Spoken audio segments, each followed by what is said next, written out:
We talked about all of those were in the Working Families Tax Cuts Act, so there's a lot of excitement. But, Mr. President, in addition to a strong economy, the thousands of jobs that these projects are going to have, we have to have a strong health.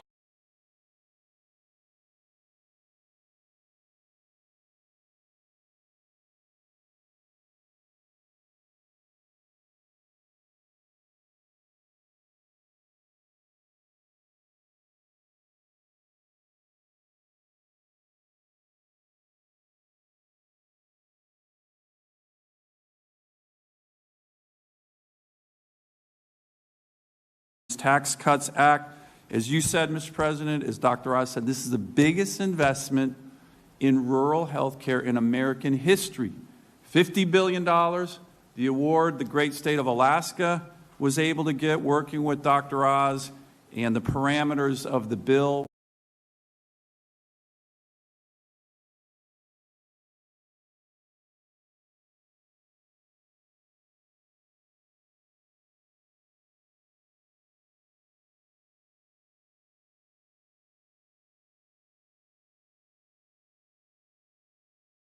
It's focus on letting states and governors design the system that they need. Alaska has many unique healthcare challenges, Mr. President, as you know, but for decades, the mentality in Washington, D.C. is this approach to one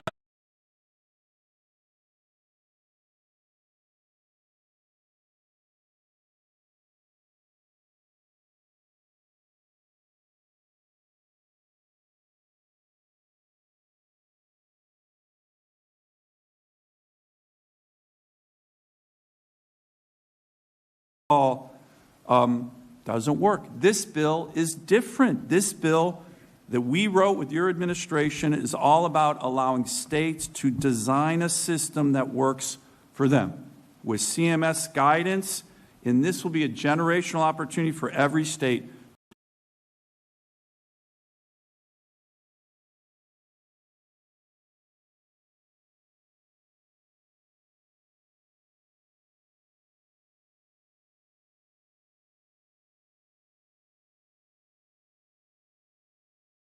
Stakeholders in Alaska who are going to be applying for these funds, working with CMS in our state.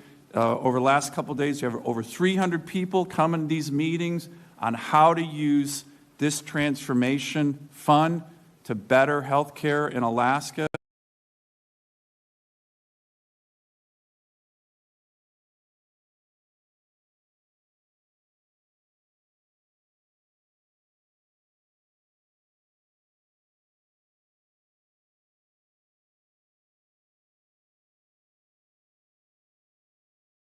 Nothing more important than this, but let's go. Come on, Bob.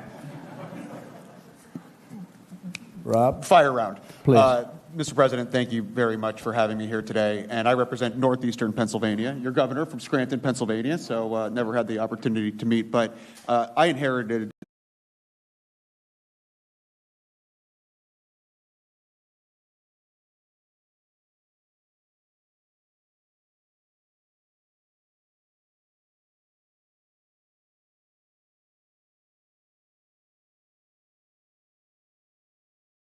looking at Pennsylvania, we're going to receive over $193 million. In 5 years, it'll be over $1 billion for the Commonwealth of Pennsylvania. And when you think about northeastern Pennsylvania, clinics and regional hospitals, rural hospitals are the backbones of our communities. So making a targeted investment that is not just going to band-aid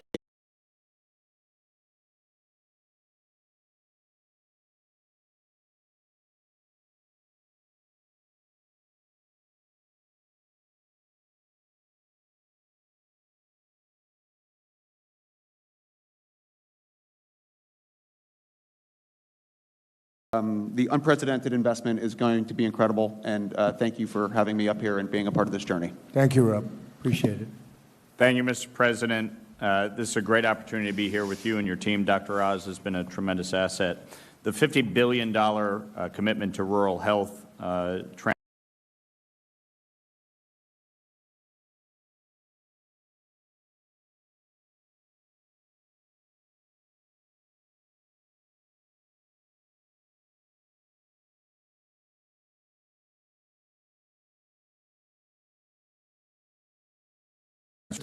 Democrats will just say we cut $1 trillion in Medicaid. That's not what we did. We said you need to be eligible. You need to be a citizen. You need to work if you are able-bodied without dependent children. We reined in the provider tax and state-directed payments, which have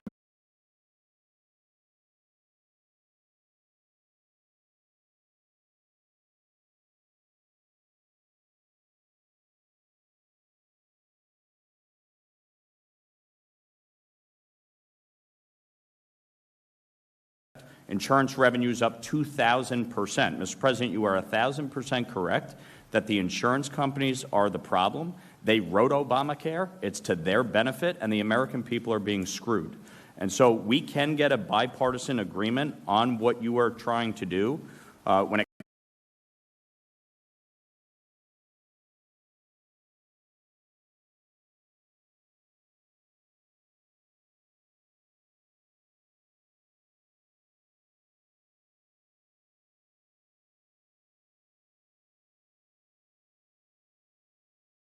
nation is the single best thing we can do to lower prescription drug prices here in America.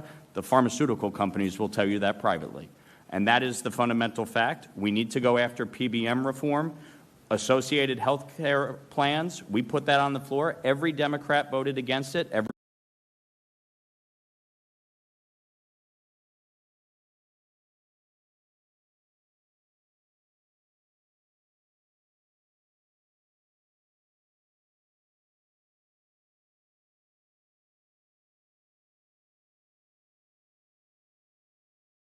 Costs of health care in this country. You've talked about IVF. I've been a big champion on this. We need to make sure the insurance companies cover it. I also have a tax bill to provide tax incentives to Americans, and what you have done to lower IVF costs on the drugs is critical. And you are 1,000% correct on expanding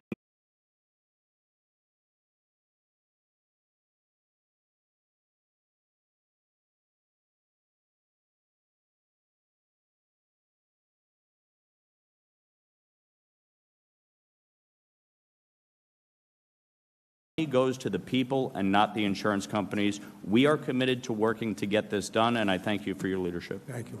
Thank you. Mr. President, gigantic thank you, and thank you for your incredible leadership. Your courage gives me more courage to say it.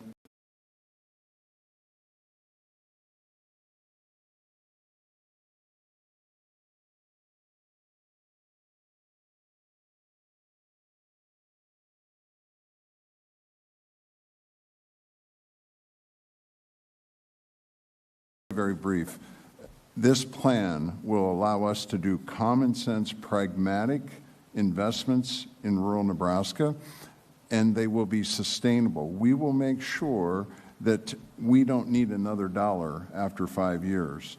We are working on simple things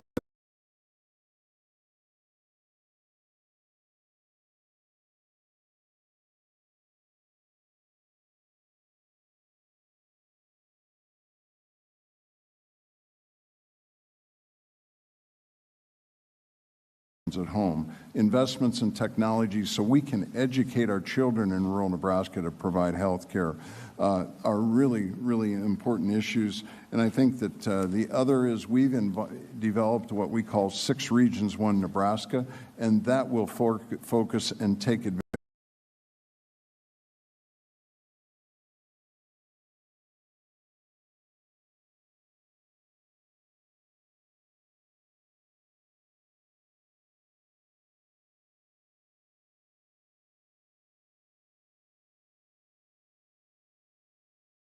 Nebraska, so we're really grateful for this investment. Thank you. Thank you. Thank you. Thank you for being here.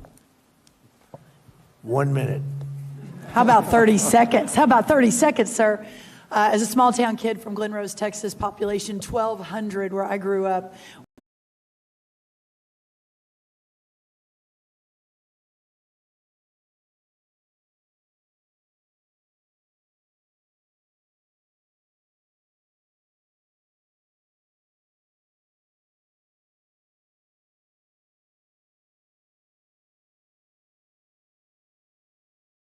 History. I think about you as the peace president 8 wars solved, more coming.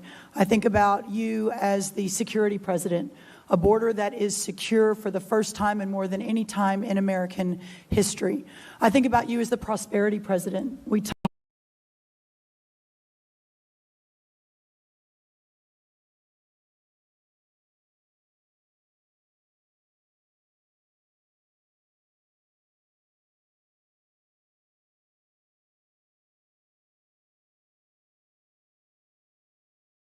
is coming down, the cost of groceries is coming down, fuel, housing, etc.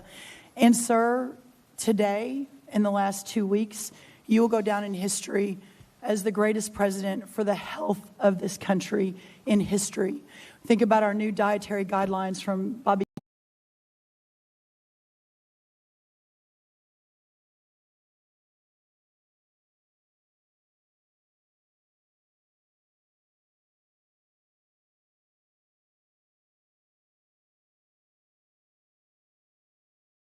In charge of health care with great leaders like Governor Pillen. God bless you, Thank your you very leadership, much. and all of our leaders. Thank you so much, sir. Thank you very much. It's been a great And Terry and Andrew, thank you. Thank you very much for being here. I hear you're just outstanding people and have really helped. We appreciate it. You want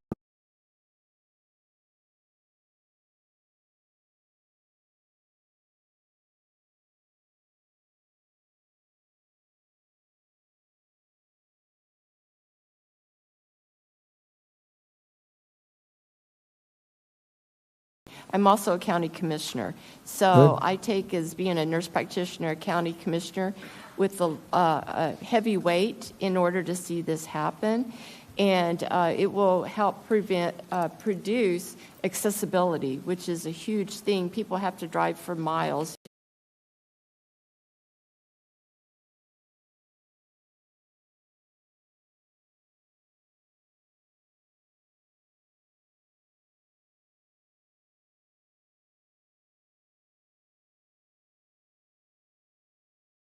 And they've got to clean up their elections in New Mexico.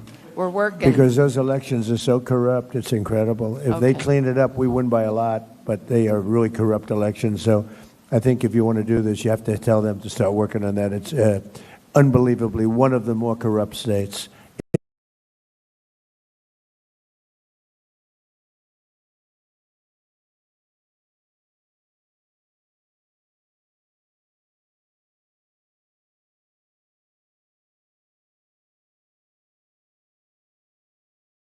Anything to say? Mr. President, thank you for having me here today. It's an honor to be here to represent my community. I'm from Northwest Georgia. I grew up in West Virginia. To represent my colleagues and my profession, it's truly an honor. This is so important to our patients, to put the physician and the patient back together and take everything else out of the middle.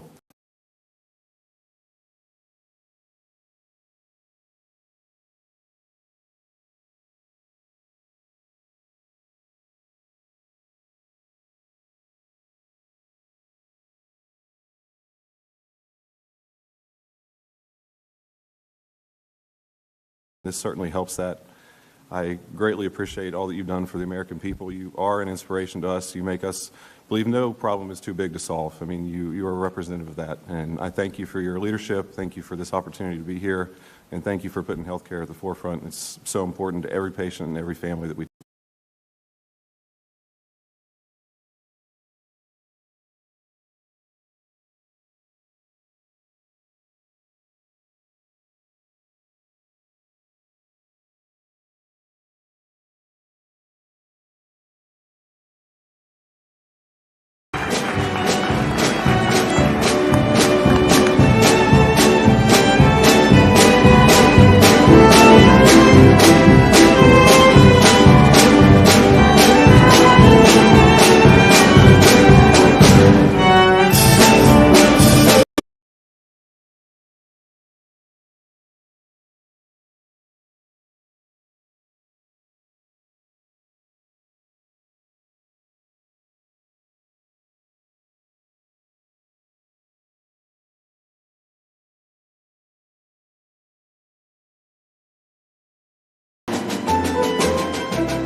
Please welcome Derek Morgan, Executive Vice President of the Heritage Foundation.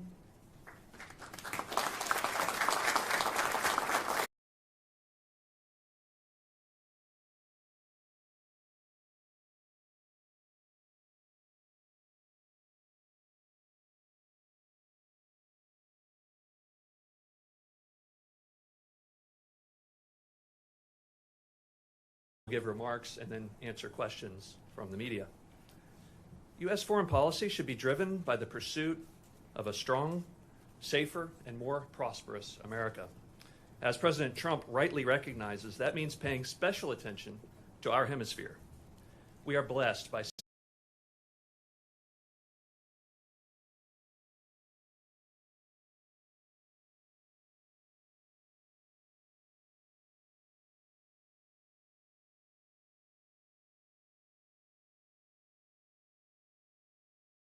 hundreds of thousands of American families who have lost loved ones to deadly drugs in recent years. Or notice how China, Russia, and Iran have all invested heavily in establishing a strategic foothold in our hemisphere. Nicolas Maduro led an anti-American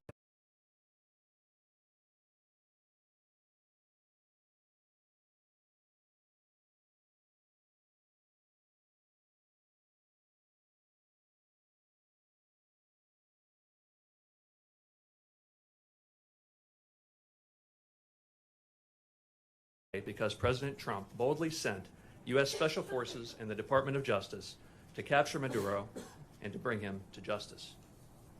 Securing our hemisphere also means working with our friends, our partners, and our allies. And the United States has many. We are honored to have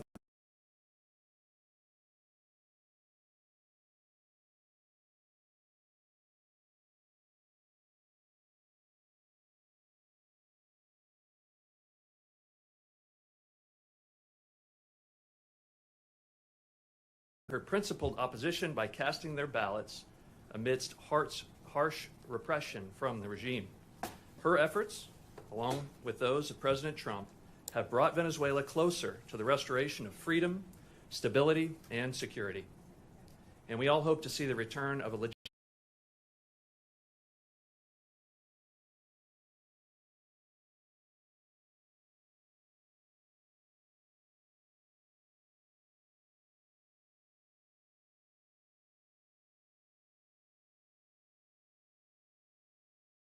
prosperity and civil society flourish. I'm delighted to welcome to the stage Maria Corina Machado.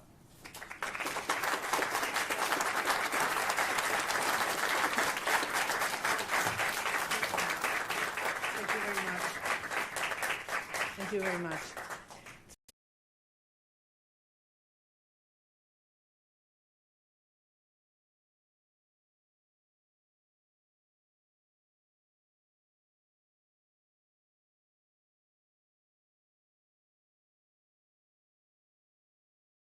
To be sitting here in a free country in front of people that have also given their lives to fight for freedom and justice and democracy. And that's why I am very honored, not only with the Heritage Foundation, but with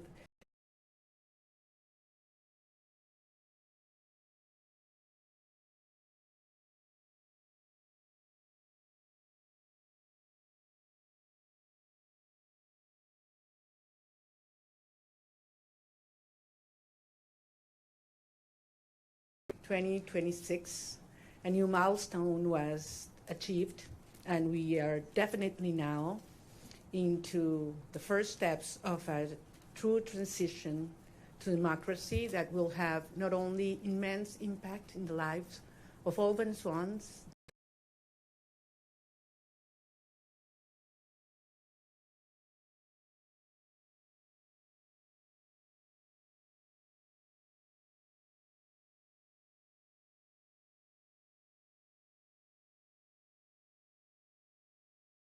is that a people determined to be free, even without resources, without money, without the free press supporting, even facing the most cruel tyranny, can prevail, because the force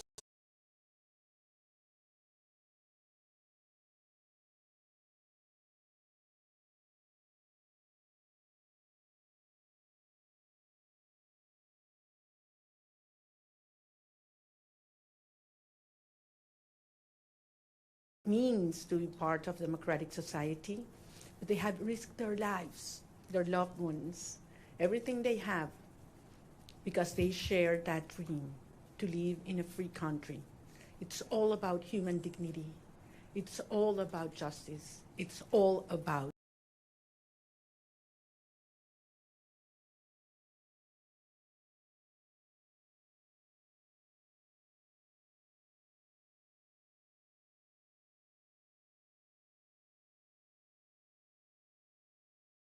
we are absolutely grateful to President Trump, his team, his administration, and the people of the United States, because it took a lot of courage to do what he did.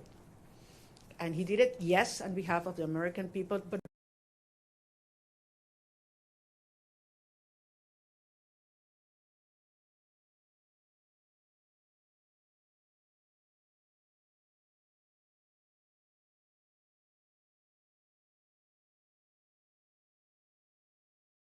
people and the President of the United States truly cares for the life, the well-being, and the future.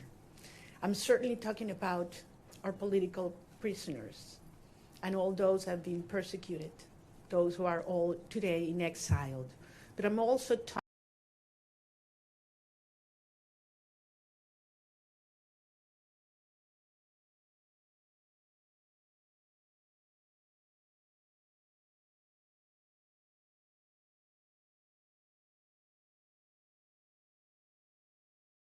earn $1 a day, and they need to get other jobs in order to eat, that are growing without health and food. And we have the generation that is suffering the highest level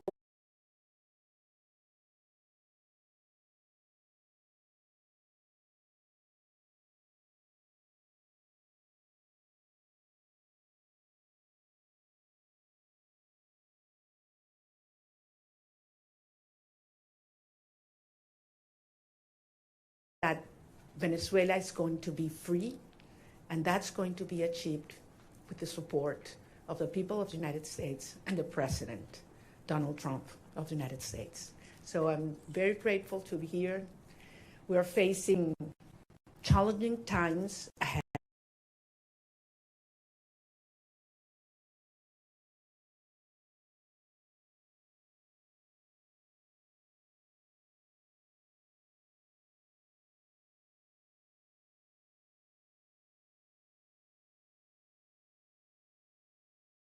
And that's why I'm here, and that's why I convey to the President of the United States. But also, it's a huge task in front of us to prepare with other teams around the world and in Venezuela to take over government when the right time arrives. So thank you.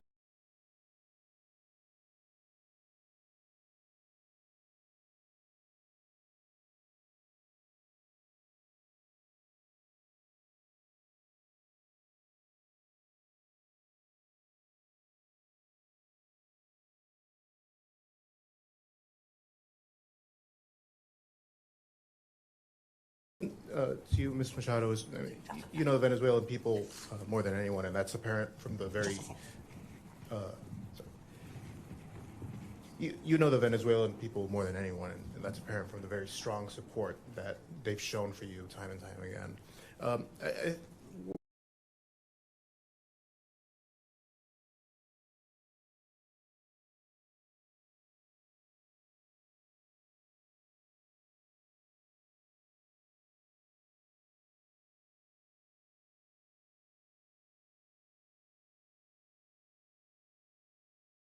At all possible, where a free and fair election and return to democracy in Venezuela restores anything but a strong, staunched U.S. ally and a country that leaves behind the shackles of socialism? Well, thank you very much. Can you hear me?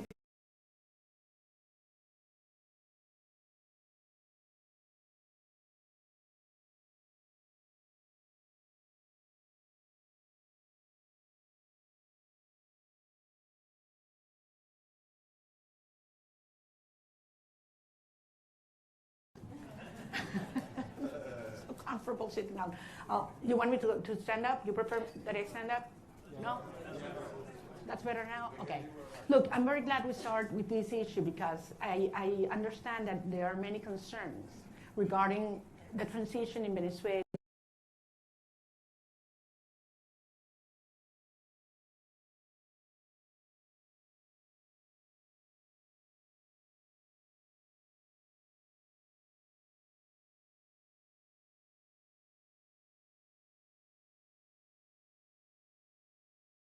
That is perhaps the most cohesive in the region. I would dare to say even in the world. I ask you to think any other society in which 90% of the population wants the same. Not only that they reject the actual regime, but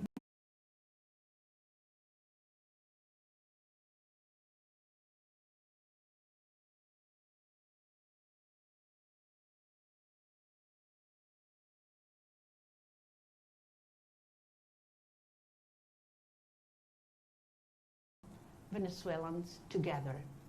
And that was, we want our children back home.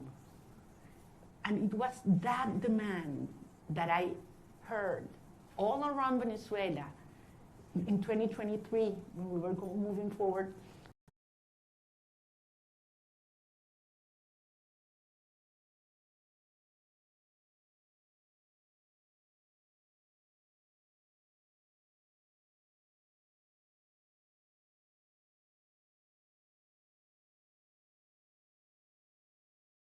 Back together. That's why I always said, you know what, Maduro's going to go. We're going to get rid of him one day or the other. What's important is the country that's coming afterwards. And it's a country based on shared values. We want to live with dignity. We want to live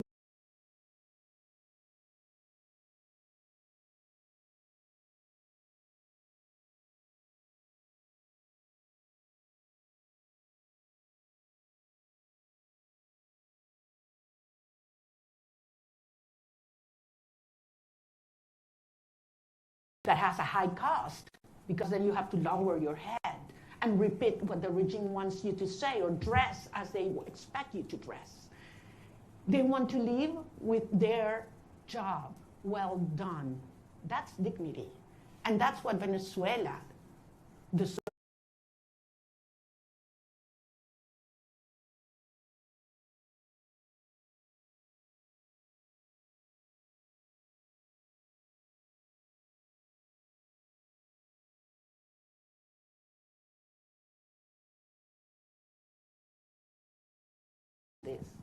Delcy Rodriguez, yes, she's a communist. She's the main ally and representation of the Russian regime, the Chinese and the Iranians. But that's not the Venezuelan people, and that's not the armed forces as well. So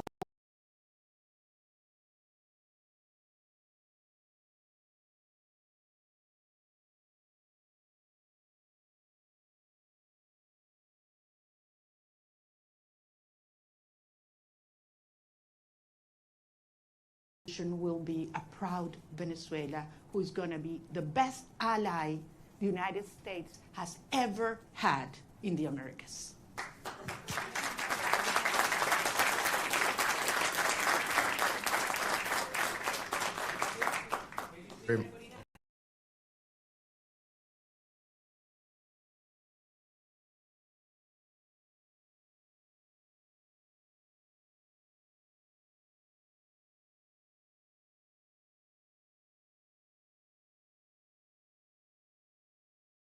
Raise your hand so we can get one of our kind staff to bring the microphone to you as I call you out. Julio Vaqueiro from Telemundo, please. Hola, Julio. Hola, María Corina. Qué gusto verte aquí en Washington, D.C. El presidente Donald Trump, su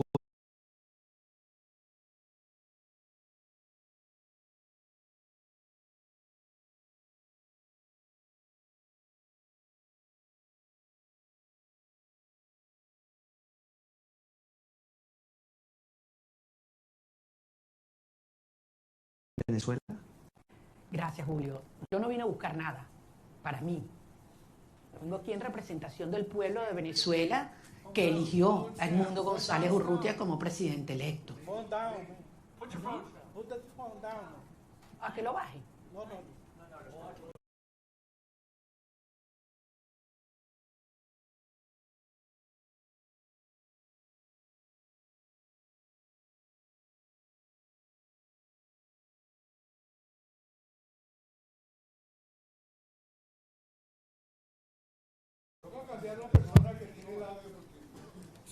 Ya va, chicos, un minuto. Vamos a ¿se escucha bien o no? Cambiamos el... Vamos a cambiarlo.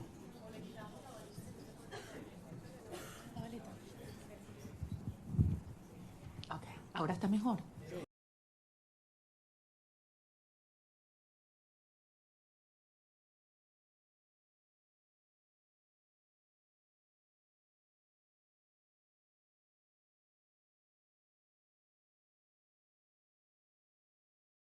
Del 2023, cuando yo recibí más del 92% de los votos en las primarias, y el 28 de julio de 2024, cuando Edmundo González Urrutia, en las condiciones más extremas y fraudulentas, recibió el 67% de los votos de los venezolanos.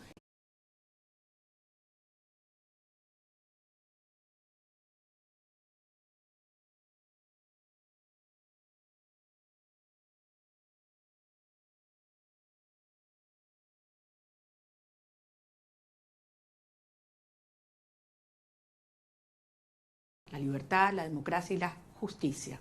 Hay un proceso muy complejo en marcha, lo sabemos, pero se están dando pasos. Evidentemente, para los venezolanos es una situación cada día, para muchos venezolanos de vida o muerte, y ahí hay una enorme urgencia.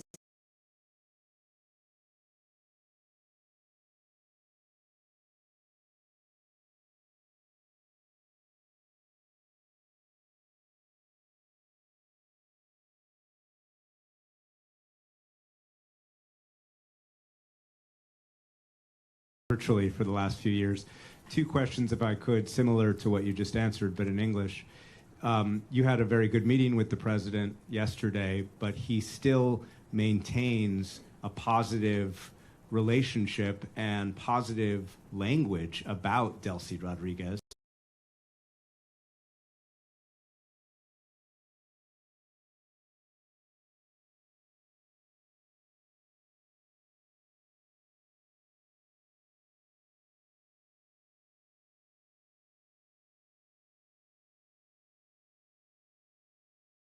When you left Venezuela in the boat, can you just tell us exactly what happened in that moment when you were in that boat? Thank you. Well, regarding all the details of how and when I left Venezuela, for the protection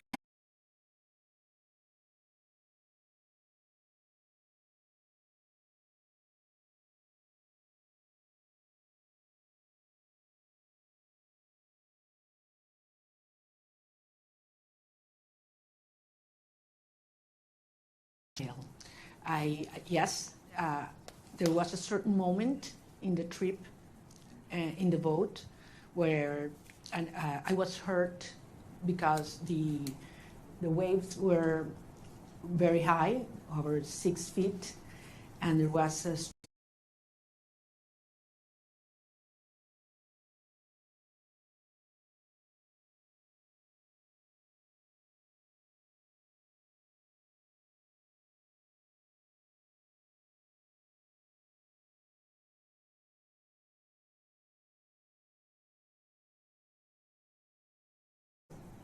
risky, dangerous, and scary moment, I have to say. And it lasted several hours. But at the end, as I say, you know, we have moved ahead de la mano de Dios. And that's why.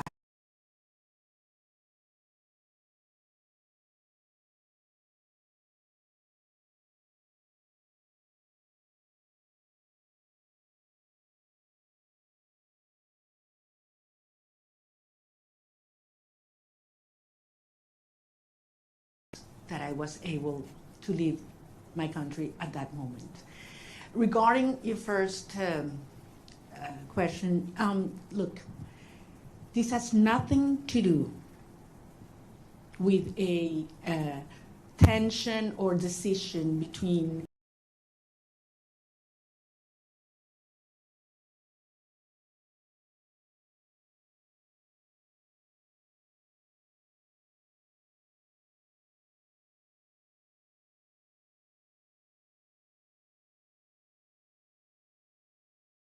I'm just one member of a huge movement of millions of Venezuelans that have decided and are committed to be free. And I have no doubt that President Trump, his administration, and the people of the United States support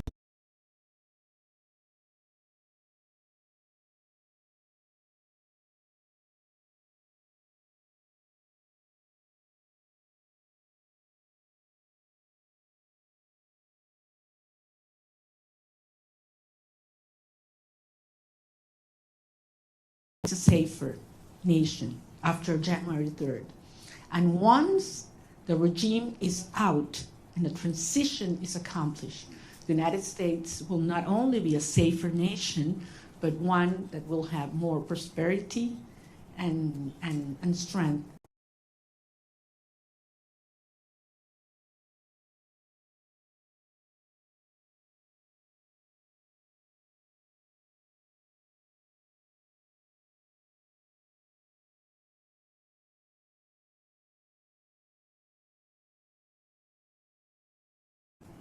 Thank you. Maria Corina, would like to ask you about the timeline for democratic transition within Venezuela, because obviously the Constitution calls for within 30 days a new election. You've already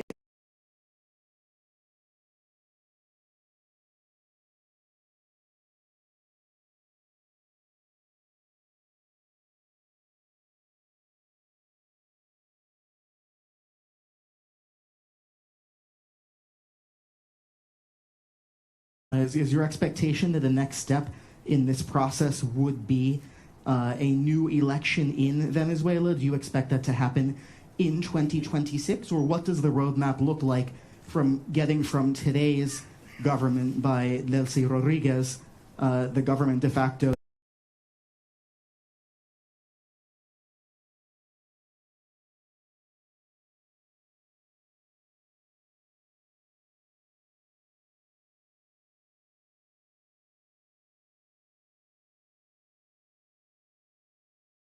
fleeing and living around the country, we wouldn't have our president-elect exiled in Madrid. I mean, he would have taken power on January 9, 2024. So 2025, sorry. So we realized that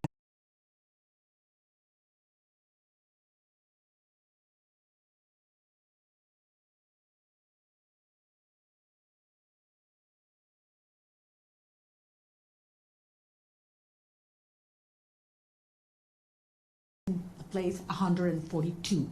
So much for the Constitution.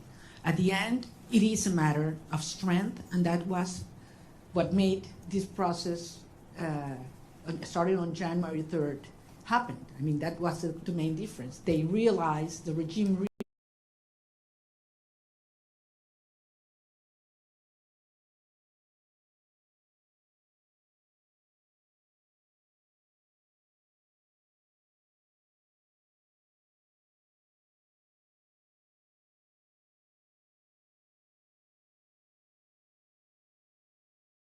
this is a process that has several phases. We are in one that it's complex, as I said, in which the regime is forced to dismantle themselves some of the structures that have been maintaining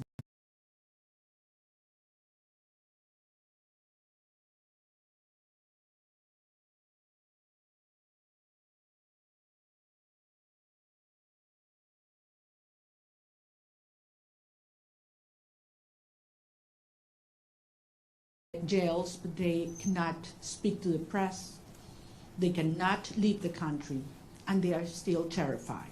all torture centers have to be closed. And certainly there have to be guarantees for journalists to speak.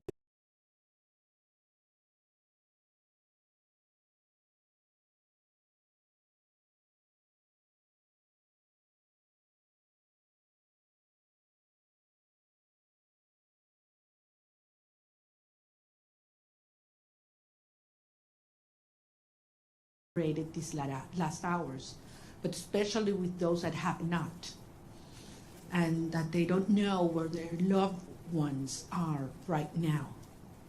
They have simply disappeared. I'm talking about hundreds of people. Actually, we found out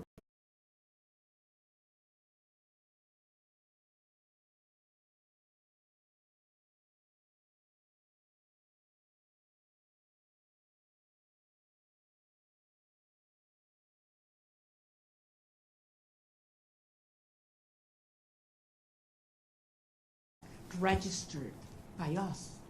So, and this is still in place.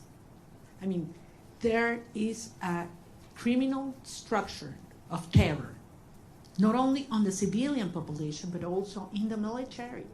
So that one of the main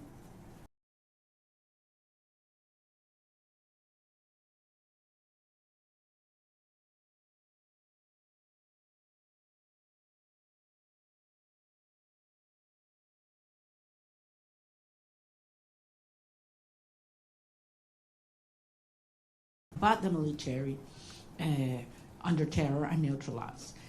Once these steps are taken, then we can move forward in the reinstitutionalization of our government, and eventually we will have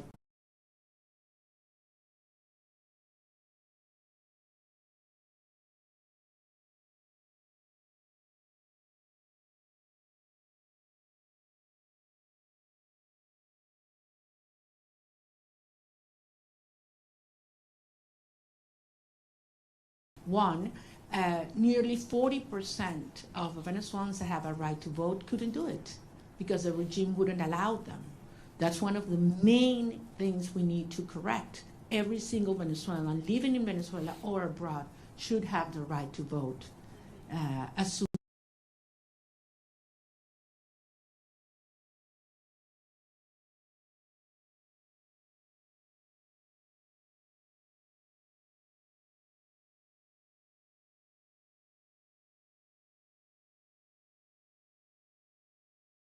Dijeras lo que se pueda revelar de la reunión con el presidente Donald Trump, por ejemplo, la importancia del reconocimiento al presidente electo Edmundo González, un cronograma electoral, eso se habló, hay posibilidades ciertas de esas dos cosas. Y en segundo lugar, una pregunta que se hacen los venezolanos, tu retorno.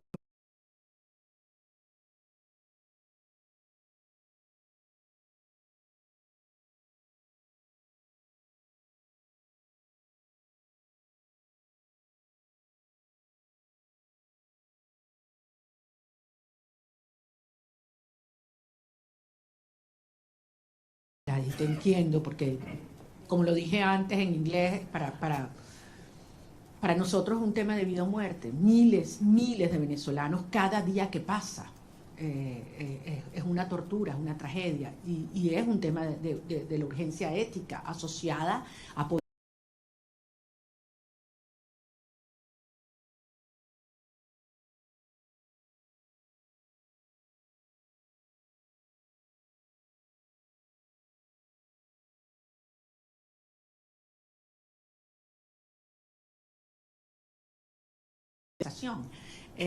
sí, porque esto depende de lo que yo dije y que además lo he dicho públicamente, voy a decirles que por supuesto que insistí en mi deseo de regresar a Venezuela lo antes posible, y lo voy a hacer. Voy a regresar a Venezuela lo antes posible.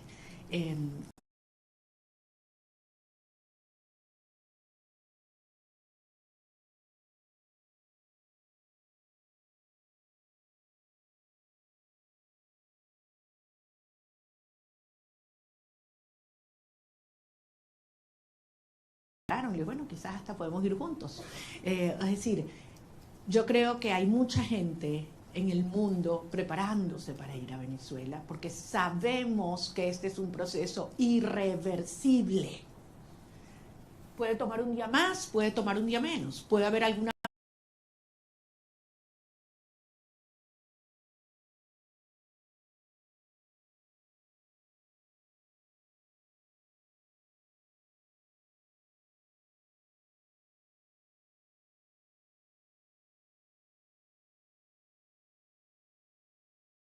iraní, entregando nuestras riquezas a China, ofreciendo el territorio venezolano para que opere Hezbollah, Hamas, los carteles de la droga, la guerrilla colombiana. Todo ha entrado, persiguiendo a la sociedad, acabando con nuestras instituciones. Y no...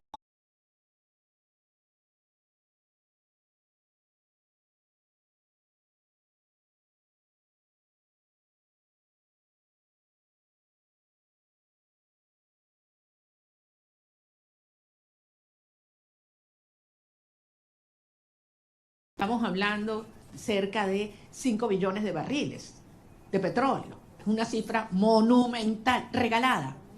Entonces a mí no me vengan a decir que quién se está agarrando el petróleo en Venezuela en este momento. O sea, han saqueado Venezuela. Y aún así, el país está de pie.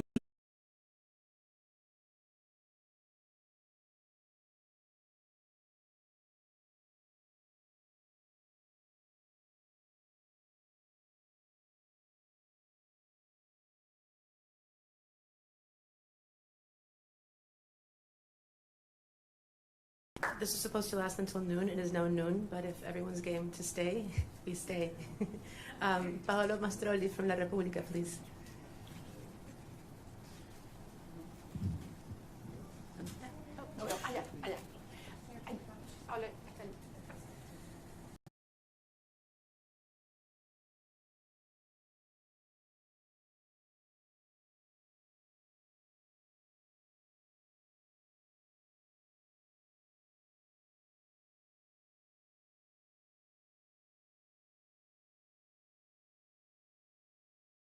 During my trip, I prayed a lot. So I was able not only to talk to him, but to present to him some of the rosaries that I had brought with me during the trip. And it was...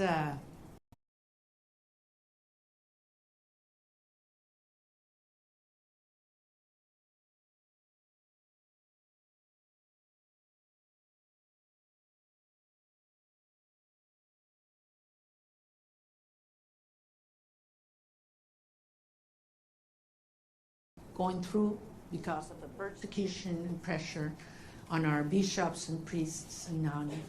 And I believe that he's not only concerned, but actively helping and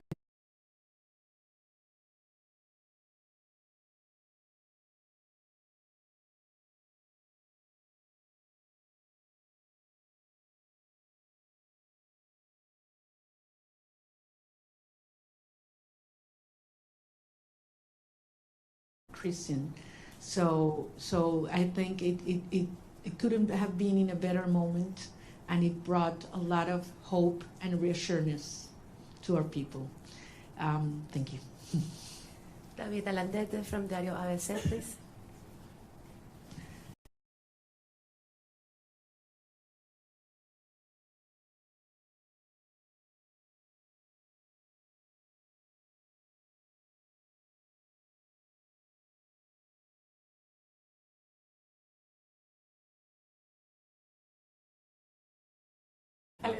Okay.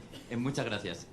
Quería hacerte dos preguntas y muchísimas gracias por hacer esto. Es genial poder vernos, que no sea virtualmente. Estaba interesado en cómo... se ha escrito mucho, se ha dicho mucho sobre cómo fue la visita, los términos, sin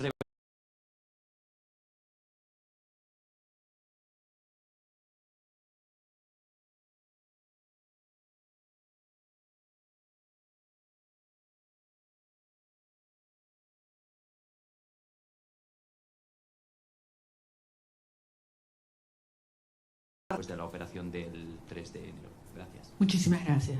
En primer lugar, nuevamente lo voy a repetir. Yo no estaba allí como un individuo, yo estoy allí en representación del pueblo de Venezuela. Nosotros representamos al pueblo de Venezuela.